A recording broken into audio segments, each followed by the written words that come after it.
أعوذ بالله من الشيطان الرجيم. بسم الله الرحمن الرحيم.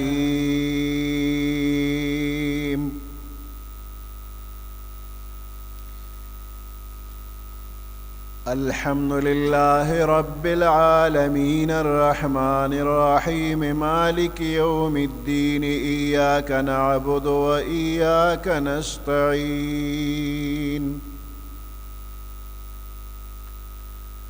اهدنا الصراط المستقيم صراط الذين أنعمت عليهم غير المغضوب عليهم ولا الضالين.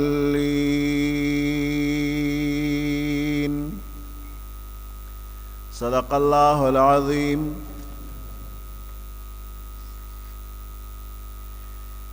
الحمد لله رب العالمين. ټول حمد و ثنا او تعریفونه خاص الله پاک لره دي. رب العالمین چې پالون کې او پرورش کوون کې د تمامو مخلوقاتو دی. الرحمن الرحیم بے حد مهربان او نهایت رحم والا دی. مالک یوم الدین مالک دروازه د جزا دی. ایاک نعبد و ایاک نستعین. خاص تعالی را عبادت کو او خاص امستانا مدد غواړو.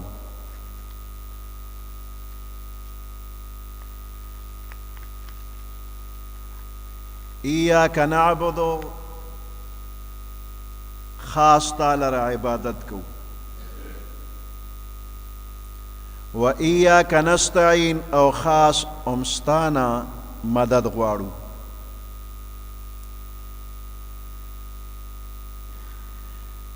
سوال دی چې دا دی چې دا امداد غوښتل دا د عمل او د عبادت نه وړاندې پکار دی. د عبادت نه مخکې امداد غوښتل پکار دی. نو ایاک نستعین اول پکار دی او ایاک نعبد رستو پکار دی. نو دې دې کې ترتیب الټا شو. ایاک نعبدو مخکې راغی. دا ولی نو د دې سوال جواب دا دی چې استعانت یعنی د الله نه امداد غوښتل دا هم یو قسم عبادت دی. دا د الله نه امداد غوښتل دام عبادت دی. نو ایاک نعبدو کې اجمال لے او پا ایاک نستعین گویا کے تفصیل شروع شو. او اجمال مقدم وی پا تفصیل باندې. او دویم وجہ دا چې کله بندا پا عبادت کې شروع کی نو د دغه عبادت د پورا کولو د پاره د الله د امداد ضرورت دی. نو دا بندا د اتمام د عبادت د پاره د الله نه سوال کوي چې ایاک نستعین امداد درنه غواړم چې دا کوم عبادت می شروع کړی دا خدای سر ته ورسوه.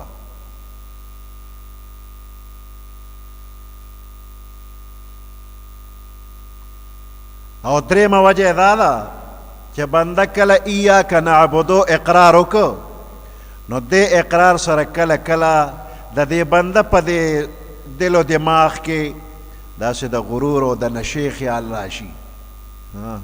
زم یو کس داسې یم زم عبادت کومه.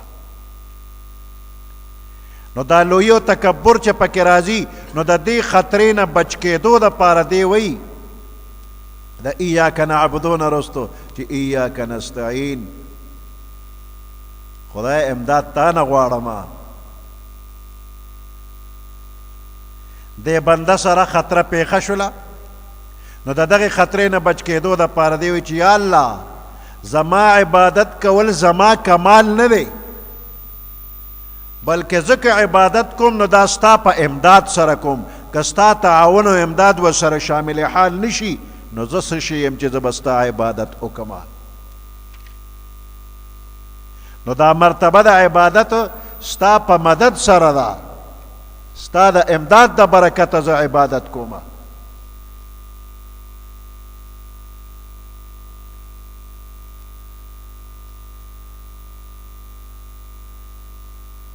او په ایاک نستعین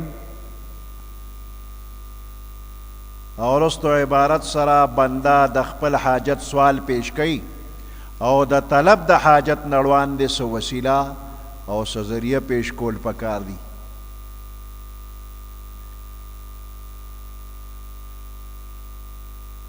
لأن تقديم الوسيلة قبل طلب الحاجة أقرب إلى الإجابة. دا حاجت طلب کول نه مخکې وسیله مخکې کول وی دا د قبلېدو دپاره ډېر قریبه ده. نو په ایاک نعبدو اقرار سره بنده وسیله پیش کوي د حاجت غوښتلو نه روان دی، وسیله مخکې کی.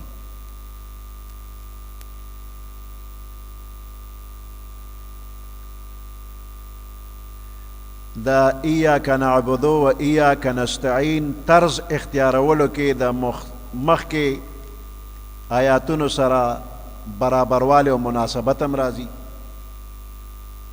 مخکې رب العالمین مالک یوم الدین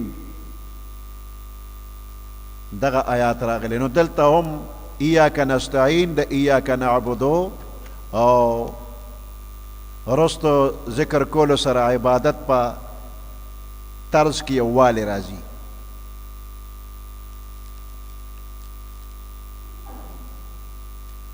ایاک نستعین کې د دې خبرې ذکر نه دی شوی چې په کم څیز کې استعانت غواړم، نو په دې نه ذکر کولو کې عموم ته اشاره ده چې خدای په هر کار کې به تا نه امداد غواړم. په یو کار کې زه مستقل نه یم، په یو وخت کې زه مستقل نه یم، زما هر کار هر وخت هر حال کې زه به ستا نه امداد غواړم.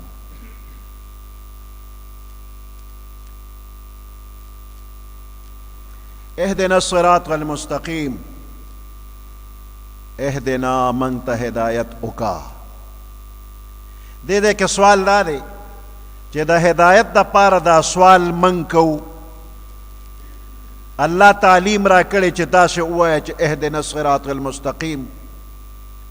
نو عام انسانان عام مؤمنان دا سوال کوي، هر بنده چې مونځ کوي نو اهدنا الصراط المستقیم پکې وایي. نو موږ خو عام خلک یو، موږ به وایو چې اهدنا الصراط المستقیم، خدای موږ ته نیغه لار وښیه. خو دا سوال خو اولیاء کرام هم کوي چې اهدنا الصراط المستقیم، او په خپله پیغمبر علیه السلام هم کوي اهدنا الصراط المستقیم. زمونږ د پیغمبر علیه السلام نه زیات هدایت یافته خو بل څوک نشته. پیغمبران خو د هدایت سرچشمې دي او دوی ته خو هدایت مخکې نه حاصل دی. نو بیا دا سوال چې ما ته هدایت وکړه، نو هدایت خو ورته مخکې کړی دی. پیغمبر څه دپاره وایي چې اهدنا الصراط المستقیم؟ هدایت خو هغه سره دی او ټولې دنیا ته هغه هدایت ورکوي. د هدایت دپاره خدای را لیږلی دی. نو د دې سوال جواب نه مخکې دا خبره زده که چې د هدایت مختلفې درجې دي. هغه درجې معلومې که.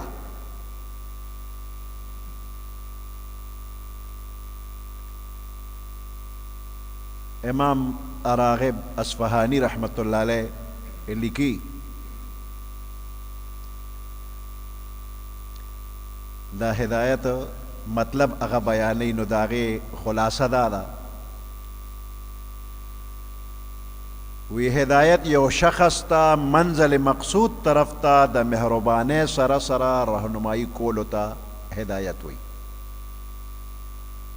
یو بنده ته منزل مقصود طرف ته مهربانۍ سره رهنمایي کولو ته هدایت ویلی شي. یو بنده رهنمایي کول منزل مقصود طرف ته. بیا د دې مختلفې درجې دي. نو یو درجه د هدایت عامه ده چې هغه ټول مخلوق ته ورغلې ده، چې په هغې کې کاڼي بوټي، ونې غنې، حیوانات، دا ټول شامل دي، ټولو ته هدایت شوی دی. الله پاک فرمایي اعطا کل شیء خلقه ثم هدا. الله هر شی پیدا کړی دی بیا ورته هدایت کړی دی. نو دې کې دا کاڼي بوټي م راغلل، دوی ته م هدایت شوی دی. نو د هدایت ادنا درجه دقه ړومبنۍ ده چې تمام مخلوق ته الله هدایت کړی دی. سورة اعلی کې الله فرمایي سبح اسم ربک الاعلی الذي خلق فسوى والذي قدر فهدى. سبح اسم ربک الاعلی، د خپل لوی رب پاکی بیان کا. الذي خلق فسوى، هغه ذات چې مخلوقات پیدا کړل بیا برابر کړل. نو والذي قدر فهدى، سیزونه په اندازه کړل او لارې ورته وښوله. نو دې کې ټول مخلوق ته هدایت یې کړی دی. نو د دې هدایت نتیجه دا ده چې د کائناتو تمام قسمونه خپل خپل ډیوټي په ښه طریقه باندې ادا کوي. هر یو شی د الله حمد و ثنا وی دا په دغه عام هدایت باندې. دا یو درجه. دا هدایت دویمه درجه دا ده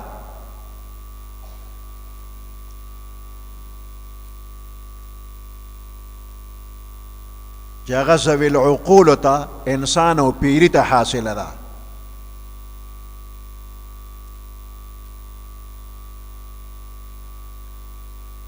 او دا قسم هدایت د آسمانی کتابونو او پیغمبرانو په ذریعه باندې هر انسان ته رسیدلې ده. نو چې څوک یې قبوله کي، دا درجه د هدایت قبوله کي، نو هغه ته مؤمن او مسلم وي. او چې څوک یې رد کي، هغې ته کافر وي. او دریمه درجه د هدایت د دې نه زیاته او خاصه ده چې هغه صرف مؤمنانو متقیانو له الله ورکړې ده. او دا هدایت هم د الله د طرف نه بغیر د واسطې انسان ته ورکیږي. او دې درجې د هدایت ته توفیق وی.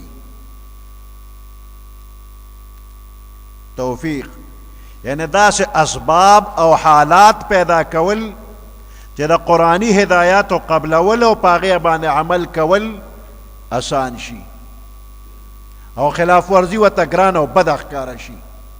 نو د دې درېمې درجې وسعت او فراخي غیر محدود ده، بے انتها، یو وسیع میدان دی. او دا اخیری درجه د انسان د ترقی میدان دی. نو د اعمال صالحه سره سره دې درجې د هدایت کې زیاتی کیږي، دې درجه کې زیاتی کیږي. نو پیغمبر ته خو هدایت حاصل لی، هغه وی اهدنا الصراط المستقیم. خدای د هدایت دا کومه مرتبه چې د مال را کړې ده، نو دې کې نورم ترقی راکا.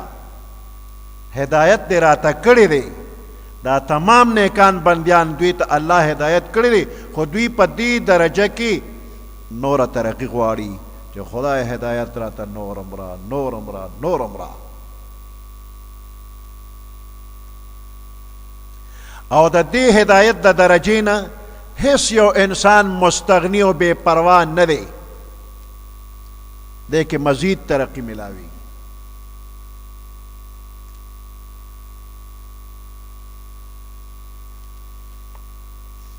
اهدنا الصراط المستقیم، خدای منگ ته نیغه لار وښیه. د هندوستان عالمان چې ترجمه کوي، ناغوی وی ہمیں سیدھے راہ چلا، په دې نیغه لارم روان اوساته. هسې نه د دې پاټلی نه چې ته کوز نشو، بل اړخ ته لاړ نشو. همې سیدھی راہ چلا، په دې نیغه لار خو دې راته ښولې ده، خو دې نیغې لارې نه م کوزومه، په دې برابر جاری وساته.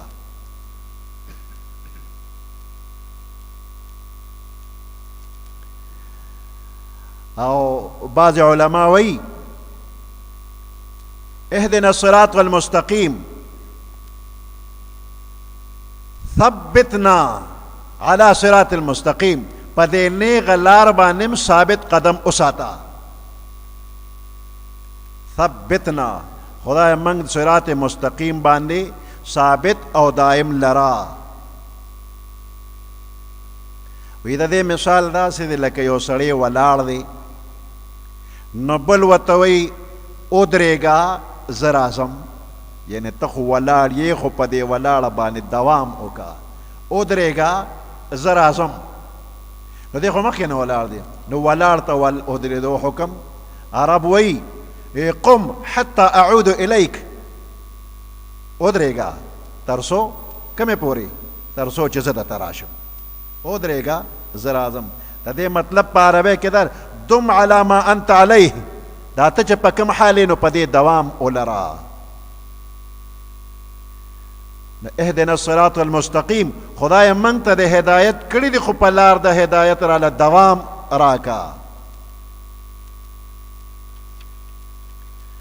او د هدایت یو معنا دا چې په مهربانۍ سره رهنمایي کول. الهدایت دلالة باللطف، لار ښودل دي خو په لطف او په مهربانۍ.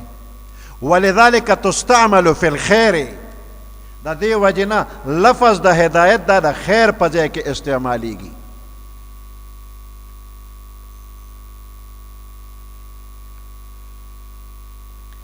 صراط مستقیم څه ته وایي؟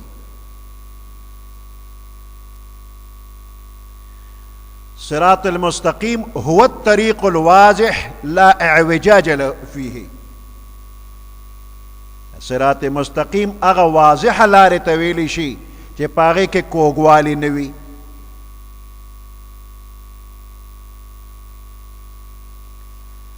حضرت علی رضی اللہ تعالیٰ عنہ د صراط مستقیم معنی داسې کوي: هو حبل الله المتین وهو الذکر الحکیم وهو الصراط المستقیم. صراط مستقیم څه شی دی؟ هو حبل الله المتین، د الله مضبوطه رسی ده. قرآن د الله رسی ده، مضبوطه ده. وهو الذکر الحکیم، دا محکم ذکر دی. وهو الصراط المستقیم، هم دقه نیغه لاره ده.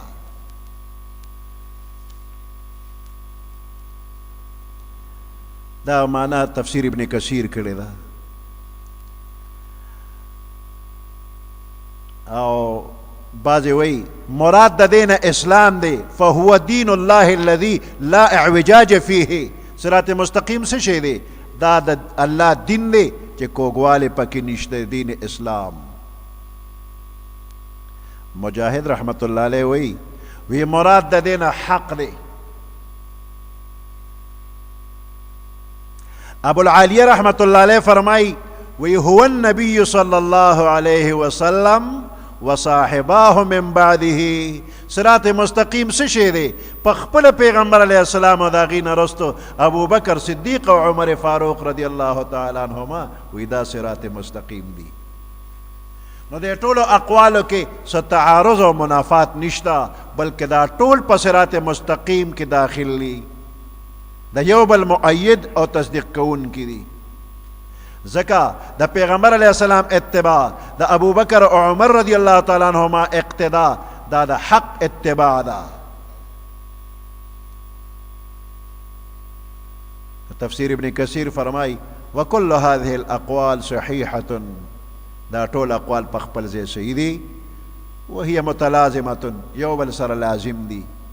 فإن من اتبع النبي صلى الله عليه وسلم واقتدى بالذين من بعده أبي بكر وعمر فقد اتبع الحق.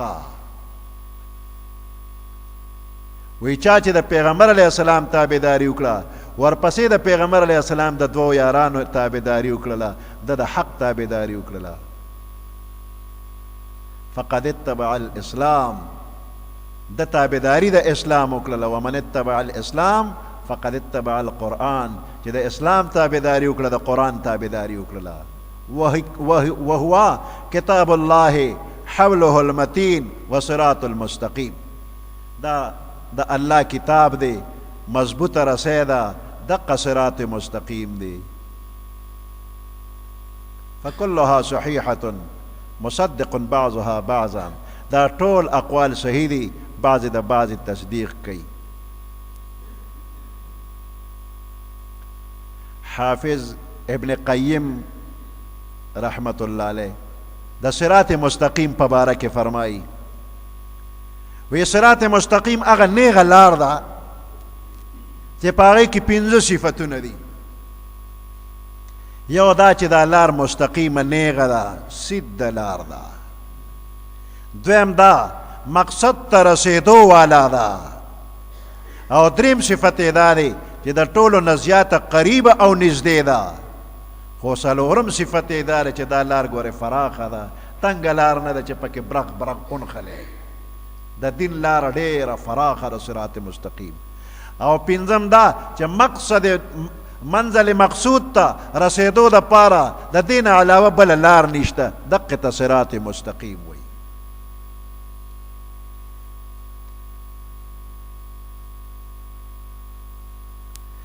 نو دلته چې د صراط مستقیم په تعیین کې کم اقوال ذکر شو، دا صفات پکې موجود دي،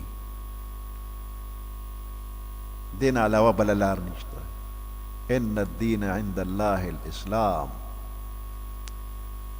دین مقبول د الله په نسبت باندې دا اسلام دی، دغه ښکلې لار ده.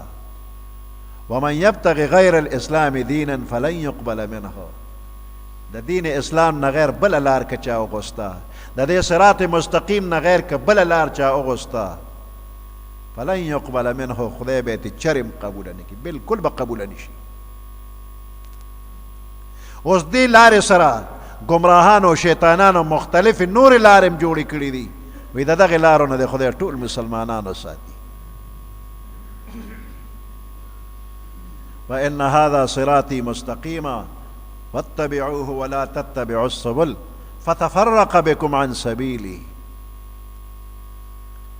اهدنا الصراط المستقیم، خدای استقامت را که په دې نیغه لاره، په دې ثابت قدم وساته.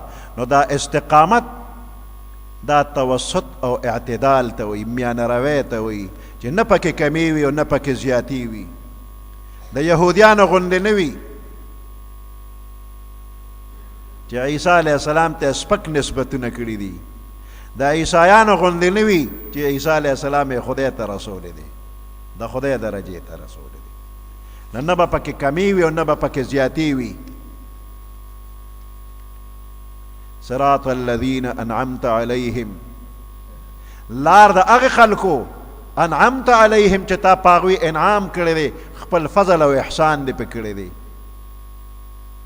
اوس په کومو خلکو باندې انعام او احسان شوی دی، د هغې بیان سورة نساء کې الله فرمایي ومن یطع الله والرسول، هغه څوک چې تابعداریه د الله وکړه، د الله د رسول، فأولئك مع الذين أنعم الله عليهم من النبيين والصديقين والشهداء والصالحين وحسن أولئك رفيقا ذلك الفضل من الله وكفى بالله عليما. هغه څوک چې حکم ومني د الله او د هغه د رسول، نو دوی د هغې کسانو سره دي چې په چا الله انعام کړی دی. فاولئک مع الذین انعم الله علیهم، چې الله په انعام کړی دی. اوس الله انعام په چا کړی دی؟ منعم علیهم من النبیین، النبیان دي، والصدیقین والشهداء والصالحین، چې هغه صدیقین شهدا صالحین دي. څلور ډلې الله ذکر کړلې.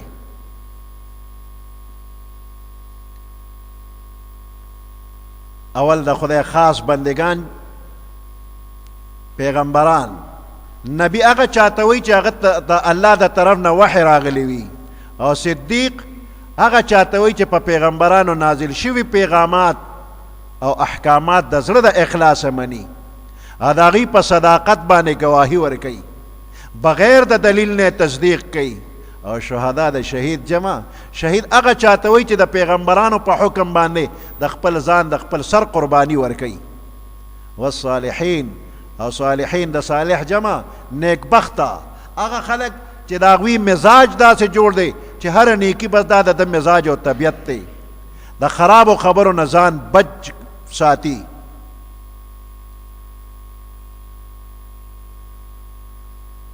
مطلب دا دی چې دا څلور واړه قسمه خلک چې کوم د آیات کې ذکر شو د امت د باقی افرادو نه افضل او بهتر دي.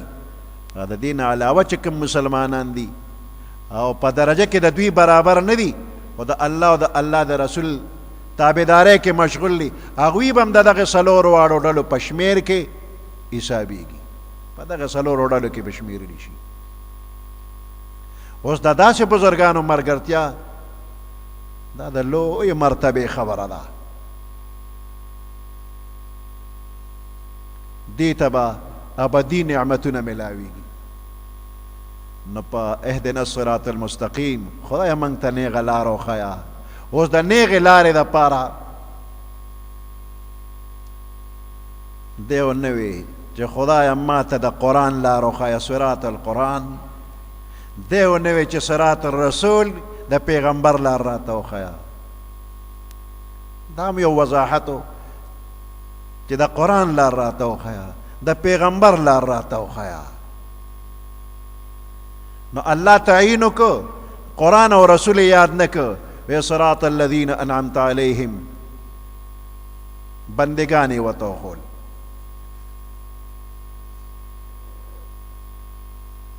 نو صراط مستقیم معلومولو دپاره د قرآن او د پیغمبر علیه السلام د اتباع سره سره د خدای د خاص بندیانو اتباع هم ضروری ده. کم خلک چې د قرآن او د رسول په لار روان دي هغوی سره یوځای شه. یوازې کتاب د انسانی تربیت دپاره کافی نه دی، یوازې کتاب د انسانی تربیت دپاره کافی نه دی. کنی پیغمبر خدای سره رالیږه، بس قرآن بس و پیغمبر یې ولې رالیږه. نو یوازې قرآن کافی نه، ورسره استاذ پکار دی، پیغمبر علیه السلام خدای راولیږه. او یوازې پیغمبر هم کافی نه، ځکه چې پیغمبر خو تر قیامت دنیا کې نه پاتې کیږي. نو خدای قرآن او پیغمبر ذکر نه کړل او داسې یو جماعت یې ذکر کړ چې هغه به تر قیامته وي، صدیقین، شهدا، صالحین، وحسن اولئک رفیقا. دا ډېر ښکلي ملګري دي.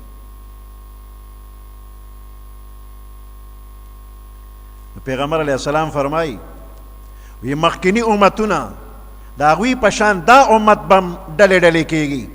یهودیان 1 اویا ډلې وو، عیسایان 2 اویا ډلې، مسلمانان به 3 اویا ډلې شي. او په دې کې صرف یو ډله به نجات مومي، دا نور به دوزخیانی. صحابه کرام تپوس کوي یو ډله څوک ده چې په حق باندې دي؟ وی ما انا علیه و اصحابي، دا هغه خلک دي چې په کومه لار زه یم او زما صحابه کرام په کومه لار باندې. بیا پیغمبر علیه السلام خلق وښول، قرآن او حدیث نه، وی ما انا علیه و اصحابي. نو د انسان د تربیت دپاره صرف کتاب او روایات بیانول نه کافی کیږي، بلکې ماهرین انسانان ورله پکار دي، رجال الله. د ټیلر ماسټر جوړېدو دپاره کتاب نه کافی کیږي، کورس بس کتابونه ځان له کورس واخله او کور ناسیا کورس وګوره ول ټیلر به درنه جوړ. ټیلر ماسټر چې جوړېږي نو ټیلر ماسټر سره به شاګردي کوي. انجینیر او ډاکټر که جوړېږي نو انجینیر او ډاکټر سره به شاګردي کوي، یوازې د هغوی په کتابونو کار نه کیږي. اګریکلچر او زراعت کې که مهارت غواړې نو کور په ناسته نه کیږي چې کتابونه وګوره، هغوی سره به ناسته پاسته کوي. نو که رجال الله سره د ځان یوځای که، د الله ښکلي بندیان د هغوی سره د ځان یوځای که، نو څه به دنه جوړ شي. او بغیر د رجال الله نه جوړېږي نه. نو ځکه الله فرمایي فادخلي فی عبادي، اول ګورې زما بندیانو کې داخل شه، زما نیکان بزرگان بندیانو ګوره چې د هغوی جون د قرآن او د حدیث موافقي. فادخلي فی عبادي، اول زما دغه ښکلي بندیانو کې شامل شه. وادخلي جنتي، رستو به جنت ته ځې. جنت ته تلو دپاره صراط مستقیم رجال الله وګوره. او دې دې نه دا معلومیږي چې د چا تقلید بکې چا پسې به روانېږي. هدایت موندلو دپاره چا پسې به روانېږي. د صراط مستقیم تعین تا ته الله وکړه چې الذین انعمت علیهم من النبیین والصدیقین. دا تقلید څه شی دی؟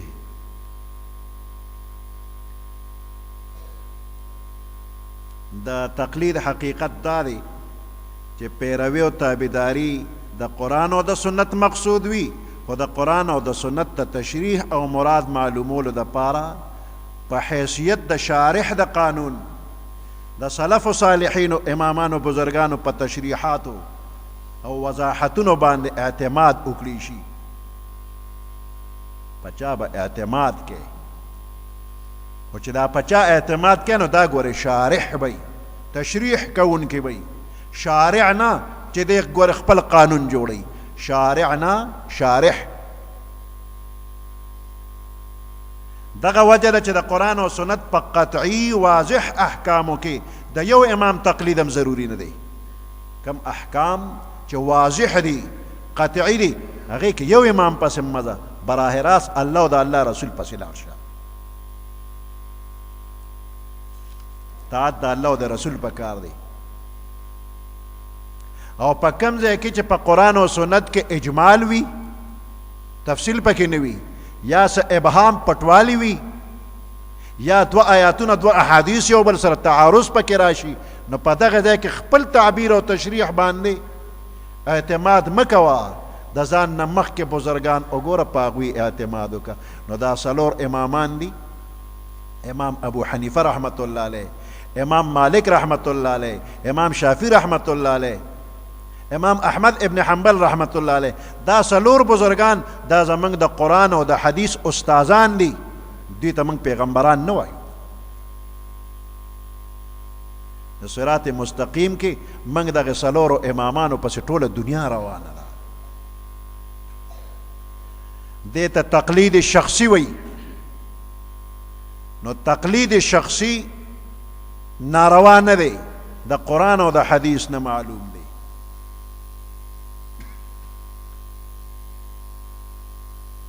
یوسف علیہ السلام چې مصر ته لاړه نو مصر کې هغه تقریر کړی دی: واتبعت ملت آبائی، ما د خپلو باباګانو تابعداري کړې ده. ابراهیم علیہ السلام، اسحاق علیہ السلام او یعقوب علیہ السلام هغه یاد کړي. دا تقلید شخصي دی، ما د خپلو باباګانو تقلید کړی دی. نو چې د چا باباګان په نیغه لار وي او په رڼا کې تللی وي نو د هغوی تقلید پې لازم دی. او که د چا باباګان په تیاره کې وي نو تیارې والا پسې مه ځه. نو دا څلور امامان دا په رڼا کې دي او دوی ته خدای علم او پوهه ورکړې وه، مهارت یې ورکړی و، نو دوی د قرآن او د حدیث تشریح موږ ته کړې ده. فاسألوا اهل الذکر ان کنتم لا تعلمون. خدای وی که نه پوهېږئ نو اهل ذکر عالمانو نه تپوس وکړه. دا څلور عالمان دي، د دنیا لوی لوی خلک ورپسې روان دي، څلور امامان. اوس هغومره مهارت، هغومره پوهه، هغومره تقوا د موجوده وخت کې نشته، نو ځکه بیا علماو اتفاق کړی دی چې د څلورو امامانو نه وروسته بیا نور امامان دې نه جوړېږي، پنځم امام دې څوک نه جوړېږي. بس څلور امامان کافي دي، د ټولې دنیا څلور امامان کافي، او پنځم امام بیا پاتې دی، دا غشتو قابل نه دی.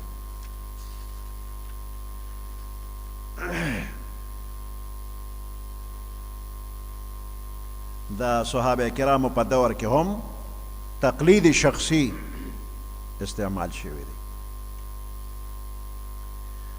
سبحان ربك رب العزة عما يصفون وسلام على المرسلين والحمد لله رب العالمين. اللهم ربنا آتنا في الدنيا حسنة وفي الآخرة حسنة وقنا عذاب النار وأدخلنا الجنة مع الأبرار يا عزيز يا غفار برحمتك يا أرحم الراحمين.